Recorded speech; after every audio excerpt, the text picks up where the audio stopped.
It's time to give in to optimism. It's easy to see the world around us and see the worst for the future. I mean, shit. There's a senseless war being fought in Iran that's not just driving up the price of oil for the everyday worker, but it'll affect every industry from agriculture to air travel. The climate's not just changing, but likely collapsing due to our own interventions. AI is not just rotting and polluting people's minds, but data centers are being put in our backyards to do the same thing. And there is a horrific genocide in Palestine that is being actively hidden, obscured, and denied by the most powerful people in our society. I wouldn't blame you if you looked at this and saw a reflection of the worst aspects of humanity. I think that these examples are.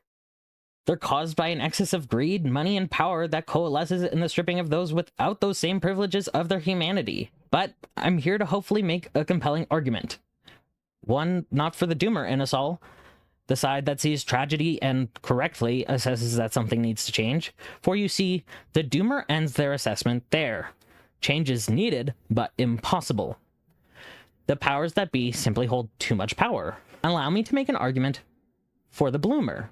If you've stumbled across this video, I assume you're a part of the working class. I think that's a safe assumption. I don't think Elon Musk or Jeff Bezos have an algorithm that brought them here, but if you're watching, hi, go fuck yourself.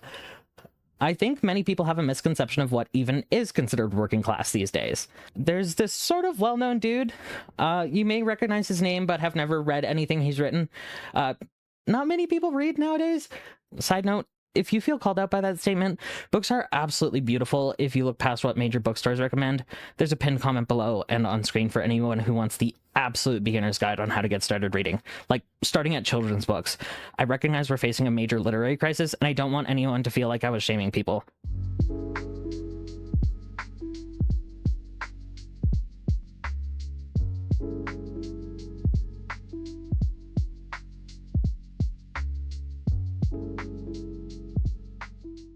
Anyways, that dude's name was Karl Marx. Now, I don't want to get bogged down in directly quoting Marx.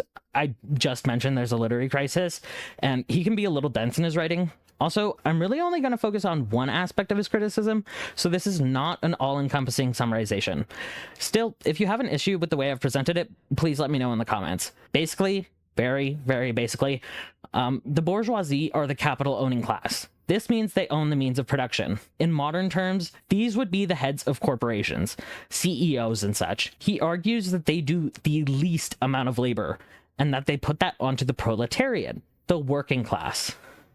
The bourgeoisie are able to do the least amount of labor, yet still make more money than the proletariat by constantly revolutionizing the means of production. Basically, every few years, the way we've been doing things just isn't good enough, and we've got to relearn how to do it all over again. Since this technology will naturally mean the work is more efficient and the working class is technically doing less, they can be paid less. Kind of like with AI. Since the working class have no say in all this, I mean, who owns the means of production? They just have to deal with worse and worse conditions. There's a lot of other critiques of the bourgeoisie by Marx too, but that's the most relevant one for this video. Marx wrote this in 1848, following the Industrial Revolution. He heavily criticizes the Industrial Revolution in his work, but he actually cites modern industry as a development that has been handed down from the Middle Ages. Marx actually may be the best spokesperson for our modern economy, considering his work slightly predates the Gilded Age and basically predicted what was about to occur then and also now. The Gilded Age is what followed the Industrial Revolution. About 1870s to 1900, a massive influx of wealth inequality brought on by rapid industrialization. You know what else has been equated to the Gilded Age? The 2020s. That's why I didn't get into the petty bourgeoisie, because with the way our economy is so K-shaped, I honestly don't know if that matters much, but that's just me. Obviously, I've got a lot of doom in my system, but if you watched my last video, maybe I'll remember to put in one of those card things. Don't count on it. I also feel incredibly hopeful right now. I believe one of the most potent ways to fight doom is creation. My very first video on this channel was me performing a piece I had written about how shitty the world felt. It got 25 views at the time, 2 likes, and made me feel better that at least somebody saw and maybe related.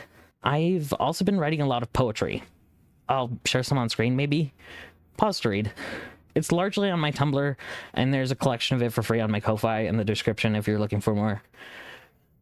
Initially, I started writing it just for myself. The initial process of just putting my feelings on a page was cathartic, relaxing, relieving. I then realized it also felt good to share it with the people I cared about, that they also shared similar sentiments in some ways, and even when they didn't, they were happy I was expressing myself. Then I started sharing it online. I don't have a following really, but the few likes I'd get, and the knowledge someone might see it through the hashtag and relate, it made me feel seen. My thoughts weren't just in my head anymore, causing my grief, but real words on a page, creating comfort or recognition for others that they weren't alone too, just as it did for me. I want to read an excerpt from my favorite book, Madness, Rack, and Honey, by Mary Ruefle. This book is a collection of lectures she gave from the 90s to the 2010s to her graduate students. She would often write her lectures ahead of time in the style of poetic essays. This lecture is the first of the book, called On Beginnings. In life, the number of beginnings is exactly equal to the number of endings. No one has yet to begin a life who will not end it. In poetry, the number of beginnings so far exceeds the number of endings that we cannot even conceive it. Not every poem is finished. One poem is abandoned, another catches fire and is carried away by the wind, which may be an ending of a poem without an end. She continues, "In the beginning, there was the word. Western civilization rests upon those words. And yet there is a lively group of thinkers who believe that in the beginning there was the act, that nothing can precede action. No breath before act, no thought before act, no pervasive love before some kind of act. I believe that the poem is an act of the mind. I think it is easier to talk about the end of a poem than it is to talk about the beginning. Because the poem ends on the page, but it begins off the page. It begins in the mind. The mind acts. The mind wills a poem, often against our own will. Somehow it happens. Somehow a poem gets written in the middle of a chaotic holiday party that has just run out of ice and it's your house. An act of the mind, to move, to make happen, to make manifest, by an act of Congress. A state of real existence rather than possibility." One of my favorite quotes from the Communist Manifesto has to do with how capitalism has drowned out the most heavenly ecstasies of Philistine sentimentalism, which is basically his fancy way of saying, these rich people don't give a fuck about art. We see this with the push of AI. They don't want us to create anymore. They don't want us to research anymore. They just want us to type sentences and sit back while AI does the work, built off the back of millions of artists and researchers who came before. All the while, it puts its own veneer on top. That shitty sheen to AI art that makes it look and sound so incredibly uncanny valley. Whatever bias the company involved decides to answer your search query with. All the while, AI companies are so heavily invested in war, sending drones and bombs with prompts and algorithms. And when it goes wrong, they blame that same shitty algorithm. Why did I read you that Mary Ruefle quote? A poem starts in the mind. You need to cultivate your mind like it is a garden. Tend to it, water it, and look at those flowers every day in awe when they start blooming. It is time to become a bloomer. It is time to create like a human, and it is time to give in to optimism.